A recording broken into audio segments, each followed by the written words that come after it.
Welcome everyone. Today I want you to stop whatever you're doing. Stop scrolling. Stop thinking about your problems. Sit down, close your eyes for a moment, and imagine this scene. It's winter in Edinburgh, Scotland. It's 1993. You're sitting in a cold, tiny apartment with your baby daughter. You have no heating because you can't afford to pay the bills. You're wrapped in blankets, both of you, trying to stay warm. You have no husband, he left you. You have no job, nobody wants to hire you. You have no money, just £70 a week from government welfare. You look in the mirror and you see a failure. You're 28 years old and you feel like your life is over. You feel like you've lost everything. Your dreams feel dead. Your confidence is gone. You think to yourself, how did I end up here? What went wrong? Is this really my life? But what if I told you that this woman, this broken, homeless, desperate woman, would become richer than the Queen of England? What if I told you that her story would touch the hearts of millions of children around the world? What if I told you that her darkest, most painful moments would become her greatest strength? What if I told you that from this cold, hopeless apartment, she would create a magical world that would make her the first billionaire author in human history? This is not a fairy tale. This is not fiction. This is the real, incredible, unbelievable story of Joanne Rowling, the woman the world knows as J.K. Rowling. Today, I'm going to tell you her complete story. Not just the success, but the failure. Not just the fame, but the pain. Not just the money, but the misery. Because her story will teach you something powerful, that your worst day might be preparing you for your best life. If you want more stories like this, stories that will not only improve your English but transform your mindset, subscribe to this channel right now. Hit that notification bell. We don't just teach English here, we teach you how to change your life through the power of incredible human stories. So let's begin. Let's discover how a woman who had nothing became someone who had everything. Let me paint you the complete picture of Joanne Rowling's rock bottom. This isn't just about being poor. This is about being completely destroyed by life. In 1990, Joanne was living in Portugal, working as an English teacher. She was young, hopeful, full of dreams. She fell in love with a Portuguese journalist named Jorge Arantes. They got married. She got pregnant. For a moment, life seemed perfect. But then everything collapsed. The marriage was a disaster. Jorge was abusive. He hit her. He screamed at her. He made her feel worthless. When their daughter Jessica was born, Joanne knew she had to escape. She took her baby and fled back to England with almost nothing. She had no money, no job, no home. She moved to Edinburgh to be near her sister, but even her sister couldn't help much. Joanne found herself in a tiny, freezing apartment with a crying baby and no future. The heating didn't work. The walls were damp. The apartment was so cold that she and baby Jessica would spend entire days in cafes just to stay warm. She would buy one cup of coffee and sit there for hours, grateful for the warmth, trying to make the coffee last as long as possible. She was living on welfare, £70 a week. That's about $100 today. Try to live on $100 a week with a baby. Try to buy food, diapers, milk, rent. It's impossible. But here's what destroyed her the most: not the poverty, not the cold, not even the hunger. It was the feeling that she was a complete failure as a human being. She looked at other people with jobs, with families, with normal lives, and she thought, what's wrong with me? Why can't I figure this out? Why is everyone else succeeding while I'm falling apart? She felt ashamed. She felt embarrassed. She felt like she was nobody, like she didn't matter, like she was invisible. But here's what Joanne learned during those dark days, and here's what I want you to understand. Sometimes life has to completely destroy the person you were so you can become the person you're meant to be. Rock bottom is not your grave. Rock bottom is your foundation. When you have nothing left to lose, you become fearless. When everyone abandons you, you learn to believe in yourself. When the world says you're nothing, you have the chance to prove them wrong. If you're in a dark place right now, if you feel like a failure, if you think your life is over, listen to me carefully. This might not be the end of your story. This might be the beginning. Your breakdown might be preparing you for your breakthrough. Now let me tell you about the moment that changed everything, though Joanne didn't know it at the time. It was 1990, before her life fell apart. She was on a delayed train from Manchester to London. The train had broken down and was sitting still for hours. Joanne was bored, frustrated, staring out the window at nothing. And then, suddenly, out of nowhere, like magic, she saw him. A young boy with black hair and green eyes. A boy who didn't know he was special. A boy who lived with people who hated him. A boy who was lonely, just like she felt. A boy who discovered he had magical powers, who found out he belonged to a world where he mattered. This boy's name was Harry Potter. For the next 4 hours on that broken train, the entire story flooded into her mind. Not just Harry, but his friends Hermione and Ron. Not just the characters, but Hogwarts School, the magical world, the adventures, everything. She didn't have a pen. She was too shy to ask anyone for paper. So she just sat there, trying to remember every detail, scared she might forget something important. When she finally got home, she started writing immediately. Every day, whenever she had a free moment, she would write about this magical world. She filled notebook after notebook with stories about Harry Potter. But then her life exploded. The marriage, the abuse, the escape to Edinburgh, the poverty. For 2 years, Harry Potter lived only in her notebooks, forgotten under piles of bills and baby clothes. It wasn't until 1993, when she was at her lowest point, that she remembered her magical world. She was sitting in that cold apartment, baby Jessica sleeping, feeling completely hopeless. She looked at her old notebooks and thought, maybe this story could be my escape. She started writing again, but now it was different. Now Harry wasn't just a character, he was her hope. When she wrote about Harry being lonely, she was writing about her own loneliness. When she wrote about Harry being an orphan, she was writing about feeling abandoned by the world. When she wrote about Harry finding his magical family at Hogwarts, she was dreaming about finding her own place where she belonged. Many of the greatest creators found their ideas during their darkest moments. Stephen King wrote his first novel while working as a janitor. Oprah Winfrey created her vision for her show while living in poverty. Your pain often contains the seeds of your purpose. Pay attention to the ideas that come to you during difficult times. Your imagination might be trying to show you the way out. Don't ignore the dreams that visit you when you're suffering, they might be your salvation. For the next 2 years, from 1993 to 1995, Joanne lived a double life. During the day, she was a struggling single mother on welfare,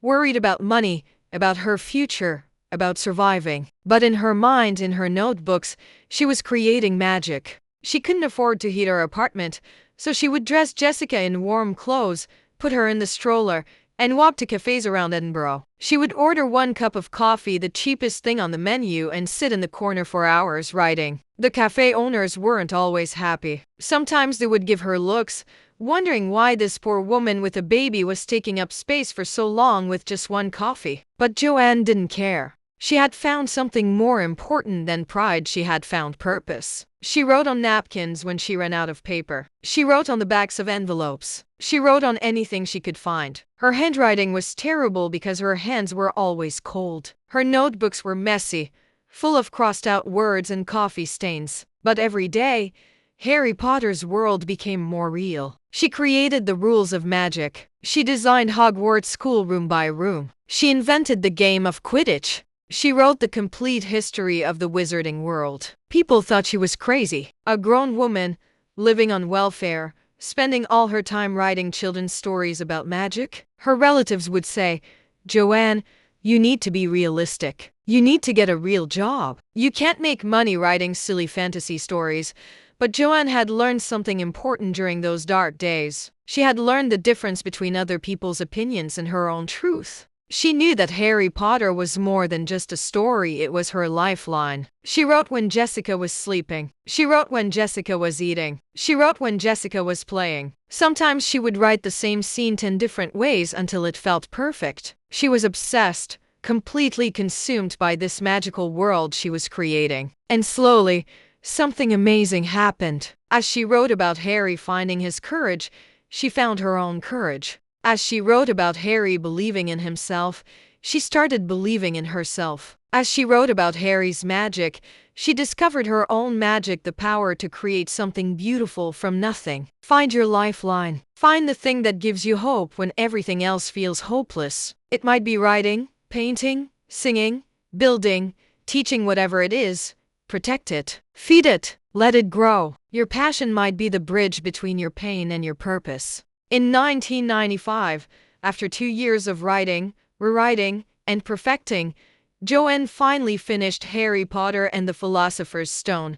She typed the entire manuscript on an old typewriter because she couldn't afford a computer. The typewriter was so old that some letters didn't print clearly, so she had to go back and write them in by hand. She made photocopies of the manuscript, expensive photocopies that cost her money she didn't have. Then she started sending her book to publishers. She sent it to the biggest, most famous publishers in London. These were the companies that published the best-selling authors, the award winners, the household names. Joanne thought, if my book is good enough, they'll see it immediately. The first rejection letter came quickly. Thank you for your submission. Unfortunately, we don't feel this project is right for our publishing house at this time. That was it. No explanation, no feedback, no encouragement, just no. But Joanne thought, that's okay. There are other publishers. The second rejection came a week later. Children don't read fantasy novels this long. The market isn't there. The third rejection. Too similar to other books we've seen. The fourth. Not commercially viable. The fifth. Lacks broad appeal. By the sixth rejection, Joanne started to doubt herself. Maybe they were right. Maybe children didn't want to read about magic. Maybe her story wasn't good enough. Maybe she was just a delusional single mother living in fantasy. By the 10th rejection, she was devastated. She had spent years writing this book. She had poured her heart, her soul, her dreams into every page. And the publishing world was telling her it was worthless. The 11th rejection arrived on a particularly bad day. Jessica was sick, the rent was due, and Joanne had no money for food. She read the letter and started crying. Not just sad tears, but deep, painful sobs. She thought about giving up. She thought about accepting that she was just a failed writer with an impossible dream. The 12th rejection was the worst. It came from a publisher who kept the manuscript for 3 months before sending it back with a note that said, "There's no market for children's fantasy. You should try writing something more realistic." 12 rejections. 12 times the publishing world told her that Harry Potter was not worth reading. But here's what Joanne learned about rejection, and here's what I want you to understand. Rejection is not about the quality of your work. Rejection is about fit, timing, and the limited imagination of gatekeepers. Gone with the Wind was rejected 38 times. Stephen King's Carrie was rejected 30 times. The Beatles were told they had no future in show business. Dr. Seuss was rejected 27 times. Collect your rejections like trophies. Each no brings you closer to the yes that will change everything. The people who reject you today might be the same people trying to work with you tomorrow. In 1996, after 12 rejections and 1 year of waiting, Joanne sent her manuscript to a small publishing house called Bloomsbury. She wasn't hopeful anymore. She had learned to expect rejection. She sent the book and tried not to think about it. At Bloomsbury, the manuscript landed on the desk of Barry Cunningham, a children's book editor. Barry was different from the other editors. He wasn't looking for safe, predictable books. He was looking for stories that would excite children,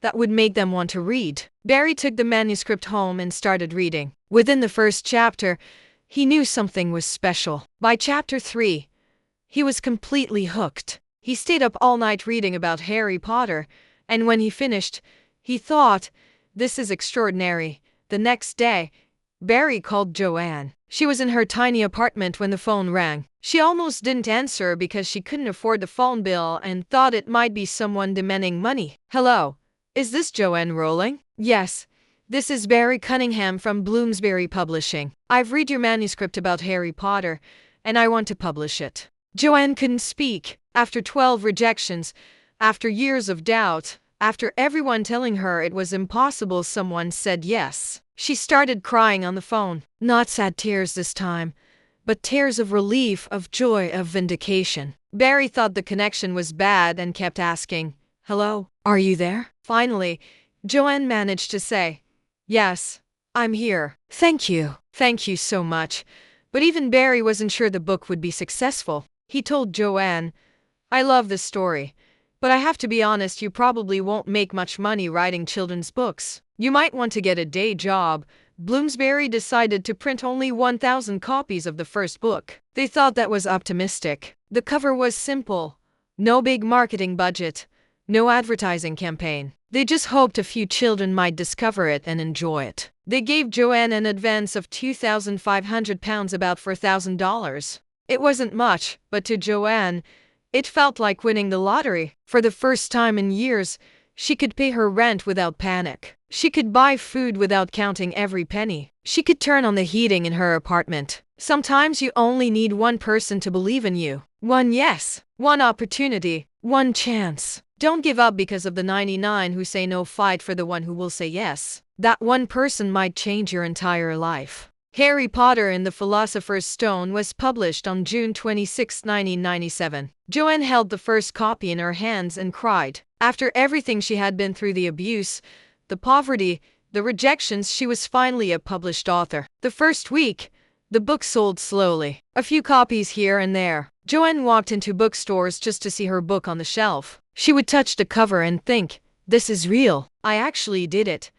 But then something magical started happening. Children who read the book told their friends. Parents who read it to their kids got caught up in the story themselves. Teachers started reading it in classrooms. Word of mouth began to spread. Within 3 months, Harry Potter was selling faster than anyone expected. Children were asking for it by name. Libraries couldn't keep it on the shelves. Bookstores started ordering more copies. By Christmas 1997, 6 months after publication, the book had won several children's book awards. Publishers in other countries wanted to translate it. Movie producers were calling. In 1998, the book was published in America by Scholastic, who paid $105,000 for the rights, more money than Joanne had ever imagined. Suddenly, she wasn't just a published author, she was a successful one. But the real explosion came when the subsequent books were released. Harry Potter and the Chamber of Secrets became an instant bestseller. Harry Potter and the Prisoner of Azkaban broke sales records. Each book was bigger than the last. By 2000, when the fourth book, Harry Potter and the Goblet of Fire, was published, Joanne Rowling had become a household name. Children around the world were staying up all night reading her books. Parents were buying multiple copies. The books were being translated into dozens of languages. Then came the movies. Warner Bros. Paid millions for the film rights. The first Harry Potter movie, released in 2001, made $974 million worldwide. Suddenly, Joanne wasn't just rich, she was extraordinarily wealthy. By 2004, Forbes magazine declared her richer than the Queen of England. She had become the first billionaire author in human history. The woman who couldn't afford heating in her apartment was now one of the richest people in Britain. The Harry Potter series has now sold over 500 million copies in 80 languages. The movies have made over $7 billion. The theme parks attract millions of visitors. Harry Potter has become a cultural phenomenon that touched an entire generation. Believe in the compound effect of good work. Small beginnings can lead to extraordinary outcomes. Your first success might seem small, but if you keep creating, keep improving, keep believing, that small success can become something beyond your wildest dreams. Now let me tell you the most beautiful part of J.K. Rowling's story. When she became rich and famous, when she had more money than she could ever spend, when she could buy anything she wanted, she didn't forget where she came from. She became one of the biggest charitable donors in the world. She gives millions of dollars every year to help single mothers, poor families, children in need. She created organizations to help people exactly like she used to be, people who feel hopeless, people who feel forgotten. In 2012, she actually lost her billionaire status because she had given away so much money to charity. When reporters asked her about this, she said, "I think you have a moral responsibility when you've been given far more than you need. The money means nothing compared to the opportunity to help others." She also kept writing, not because she needed money, but because she loves creating stories. She wrote books for adults under a different name. She created new magical worlds. She never stopped being the writer who fell in love with storytelling in that cold Edinburgh cafe. Listen to me carefully now. Maybe you're watching this video and you see yourself in Joanne Rowling's story. Maybe you're struggling right now. Maybe you're broke, alone, afraid. Maybe everyone has told you that your dreams are impossible, that you need to be realistic, that you should give up. Maybe you've been rejected. Maybe you failed. Maybe you feel like a loser, like nothing you do matters, like you're never going to make it. Let me tell you something, as someone who has studied hundreds of success stories, as someone who believes in the incredible power of human determination, you are not finished. Your story is not over. That idea in your head, that dream in your heart, that fire in your soul, it matters. J.K. Rowling was rejected 12 times before she changed the world. What if she had given up after the 11th rejection? What if she had listened to the voices that said children don't read fantasy or you'll never make money writing? But she didn't give up. She kept writing. She kept believing. She kept fighting for her dream, even when she was the only one who believed in it. And now, because she didn't give up, millions of children around the world have fallen in love with reading. She didn't just create entertainment, she created magic, wonder, hope. She proved that stories matter, that imagination matters, that dreams matter. Your turn is coming. Your breakthrough is coming. Your moment is coming. But you have to keep going. You have to keep believing in yourself, especially when nobody else does. I don't know what your Harry Potter is. Maybe it's a book you want to write. Maybe it's a business you want to start. Maybe it's a skill you want to master. Maybe it's a life you want to build. But I know this: if you give up, you'll never know what could have been. If you quit, you rob the world of whatever gift you're supposed to share. So take action today, not tomorrow, not next week, not when you feel ready today. Write that first page, send that first email, make that first call, take that first step. Because somewhere out there might be a child waiting to fall in love with your story. There might be a person waiting to be inspired by your dream. There might be a world waiting for your magic. I believe in you. I believe in your dreams. I believe that you have something special inside you that only you can give to the world. So don't give up. Keep writing your story. Keep believing in your magic. Keep fighting for your dreams. Because the world needs what you have to offer. Thank you for watching this incredible story of transformation and hope. If it inspired you, please share it with someone who needs to hear this message. Subscribe to our channel for more life-changing stories that will improve your English and transform your mindset. Remember, your darkest moment might be preparing you for your brightest future. Never give up on your dreams. See you in the next video. Keep fighting, keep believing, keep writing your story.